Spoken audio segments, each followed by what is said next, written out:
Professor Zikhtar's 4 eyes blinked in rapid succession as he addressed his xenobiology class aboard the prestigious Galactic University Station. The elderly Vorthin's scaled hide shimmered with nervous patterns as he gestured toward the observation chamber below. "Today, students, we study the most dangerous predator in known space," he announced, his voice carrying the weight of genuine concern. "Not the acid-spitting Krillians of Epsilon Prime, nor the phase-shifting wraiths of the Void Nebula. No, we observe something far more terrifying: human offspring." The class of 20 diverse alien students leaned forward with morbid fascination. In the chamber below, behind reinforced transparasteel barriers rated for Class XI containment, 3 human children played with what appeared to be simple colored blocks and primitive drawing materials. Keflara, a crystalline being from Andromeda, raised a glowing appendage. "Professor, they appear harmless. Small. Fragile even." Professor Zikhtar's hide darkened to deep purple, a color indicating extreme caution among his species. "That, my dear student, is precisely what makes them so dangerous. Observe." 8-year-old Emma Thompson looked up from her blocks and noticed the observation window. Instead of fear or curiosity, her young face lit up with delight. She waved enthusiastically and began constructing something new with her blocks, glancing frequently at her alien audience. "Note the immediate social adaptation," Professor Zikhtar explained. "The human child has identified unknown entities and, rather than displaying appropriate fear responses, attempts to engage them socially. This behavior is consistent across all human juveniles." 6-year-old Marcus began drawing furiously on his tablet, occasionally looking up at the window. When he finished, he held up his artwork, a surprisingly accurate depiction of Professor Zikhtar, complete with scales and 4 eyes, surrounded by hearts and smiley faces. The Vorthin professor's hide flickered between purple and yellow with distress. "Observe the rapid pattern recognition and artistic reproduction capabilities. The subject has accurately captured my physical characteristics after mere moments of observation, then added what human scholars call cute embellishments." But it was 10-year-old Rachel who truly demonstrated why human children struck fear into the hearts of civilizations across the galaxy. She had been quietly playing with her blocks while her companions drew attention.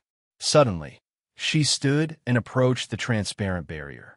"I know you're scientists," she called out, her young voice somehow carrying clearly through the specialized chamber. "You're studying us, aren't you? That's so cool. Are you writing a paper? I love science." The alien students recoiled as one. Several gasped in their native languages. One small Killian actually fainted, his jellyfish-like form collapsing into a quivering mass. "Impossible," whispered Drexmol, insectoid hive mind representative. She deduced our purpose, our profession, and expressed enthusiasm for scientific collaboration.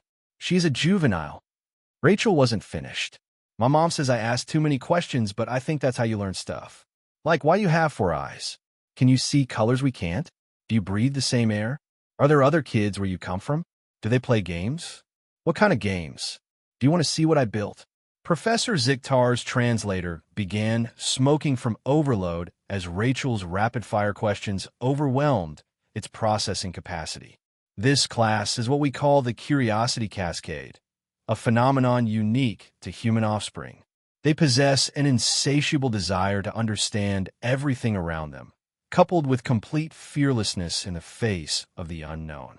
Emma had finished her block construction, a remarkably accurate scale model of the university station, complete with docking bays and observation decks.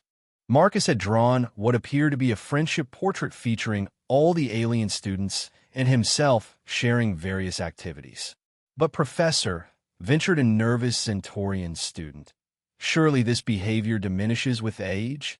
The elderly Vorthin's hide shifted to deep black, the color of existential dread. "On the contrary, it evolves. Human children become human adults. They retain this fearless curiosity, this relentless drive to understand and befriend everything they encounter. They call it science and diplomacy. He gestured toward the chamber, where Rachel was now attempting to teach Emma and Marcus a song about planetary formation she had learned in school. This, students, is why 13 different galactic councils have classified human children as a Class 7 existential threat. Not because they will destroy you, but because they will make you want to protect them, teach them, and help them understand the universe. And once you do that, his hide flickered with something that might have been fond resignation. You will never be the same. Below, 3 human children continued playing, their laughter echoing through the observation chamber like the sound of inevitable change spreading across the galaxy.